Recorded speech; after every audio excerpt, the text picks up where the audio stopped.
Premier League တွင်ကိုတရားအများဆုံးပြည့်မြောက်တဲ့ကစားသမားအဖြစ်စံချိန်တင်နိုင်ခဲ့သူ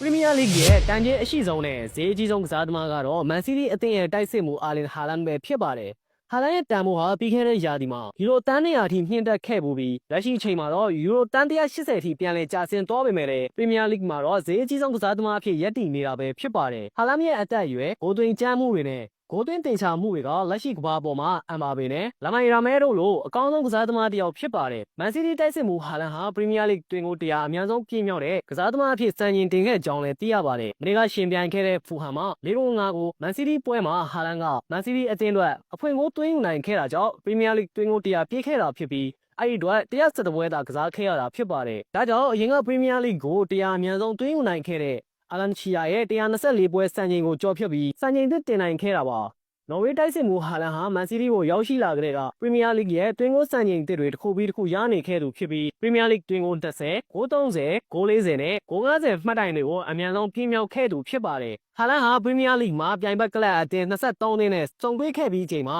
ပြိုင်ဘက်တိုင်းကိုဂိုးသွင်းနိုင်ခဲ့ကြောင်းလည်းသိရပါတယ်။ဟာလန်ဟာ Premier League မှာဂိုး100ပြည့်သွင်းယူနိုင်တဲ့35ရောက်မြောက်ကစားသမားအဖြစ်မှတ်တမ်းဝင်ခဲ့ကြောင်းလည်းသိရပါတယ်။ဟာလန်အနေနဲ့စပါးအသင်းကိုရှုံးနိမ့်ခဲ့တဲ့ Premier League ပွဲမှာသာဂိုးမသွင်းနိုင်ခဲ့တာဖြစ်ပြီးကြံပွဲအားလုံးမှာဂိုးသွင်းနိုင်ခဲ့တာပါ။ကလပ်အသင်းနဲ့လက်ရေးစင်အသင်း2မျိုးပေါင်းအတွက်ကိုပွဲဇက်တိုက်ဂိုးသွင်းနိုင်ခဲ့ခြင်းကဟာလန်ရဲ့ကစားသမားဘဝမှာပွဲဆက်အများဆုံးဂိုးသွင်းမှတ်တမ်းဖြစ်ကြောင်းလည်းသိရပါတယ်။အခုလုံးနိုင်တာထက်ပိုကောင်းအောင်လုံးနိုင်ခဲ့တယ်လို့ကျွန်တော်ဘယ်တော့မှမခံစားခဲ့ရဘူးပါဘူး။ပထမအချက်ကပွဲကစားဖို့အသင့်ဖြစ်နေအောင်ပြင်ဆင်နိုင်မှုကြောင့်ဖြစ်နိုင်တယ်လို့ကျွန်တော်ထင်ပါတယ်။ကျွန်တော်အနေနဲ့ရုပ်ပိုင်းဆိုင်ရာအရာအသင့်ဖြစ်နိုင်ပေမဲ့စိတ်ပိုင်းဆိုင်ရာအရာကောင်းဖို့နေဖို့လိုပါတယ်။အယိုးသားဆုံးပြောရင်ကလေးတယောက်ရှိလာတာကလည်းကျွန်တော်ကိုပိုကောင်းစေပါတယ်။ကျွန်တော်ဘောလုံးကြောင့်အချိန်တိုင်းမတွေးဖြစ်တော့ပါဘူးလို့ဟာလန်ကသုံးသပ်ပြောကြားခဲ့ပါတယ်။နော်ဝေးအသင်းဟာအက်စတိုနီးယားအသင်းကို၄ဂိုးတကိုးနဲ့ဂိုးပြတ်အနိုင်ရခဲ့ပြီးတဲ့နောက်1998ခုနှစ်နောက်ပိုင်းပထမဆုံးအကြိမ်ဖြစ်2016ကမ္ဘာ့ဖလားခြေစစ်ပွဲအောင်မြင်မှုပိုနီးစပ်သွားခဲ့ပါတယ်။နော်ဝေးအသင်းဟာဒီနိုင်ပွဲကြောင့်အုပ်စုတွင်ဒုတိယနေရာမှာရပ်တည်နေတဲ့အီတလီအသင်းကို3မှတ်ဖြတ်ထားသလို